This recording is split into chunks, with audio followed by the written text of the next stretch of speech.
I news. Jaykheda Taharabad मार्गावर सोमपूर जवळ Scorpio झाडावर आदळून येथील भावेश कैलास अहिरे वय 23 या युवकाचा जागीच मृत्यू झाला, तर गौरव संजय शेवाळे वय 23, पवन वसंत नहिरे वय 19 गंभीर जखमी आहेत। त्यांना नाशिक येथे उपचारासाठी दाखल करण्यात आले आहे, तर अन्य 5 युवक किरकोळ जखमी झालेत।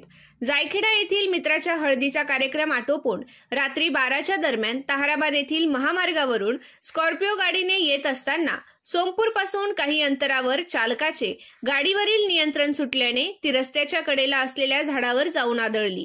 अपघात इतका भयानक होता की गाडीचा चक्काचूर झाला। त्यात चालक भावेश अहिरे याचा जागीच मृत्यू झाला, तर गौरव शेवाळे व पवन नहिरे हे दोघे गंभीर जखमी झाले आहेत। गाडीतील इतर 5 जण किरकोळ जखमी झाले आहेत। किरकोळ जखमींपैकी एकाने गावात फोन करून अपघाताची माहिती दिल्यानंतर नातेवाईक व गावातील इतर नागरिकांनी पोलिसांना सोबत घेत घटनास्थळी धाव घेऊन जखमींना बाहेर काढले। जायखेडा पोलिसात अपघाताचा गुन्हा दाखल करण्यात आला असून पुढील तपास जायखेडा पोलीस स्टेशनचे सहाय्यक निरीक्षक सागर काळे यांच्या मार्गदर्शनाखाली उपनिरीक्षक चेडे करीत आहेत। मृत भावेश अहिरे हा प्रतिष्ठित व्यापारी कैलास अहिरे यांचा एकुलता एक मुलगा होता।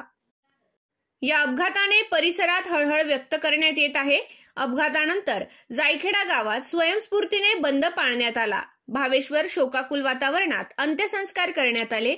त्याच्या मागे आई, वडील, 3 बहिणी असा परिवार आहे।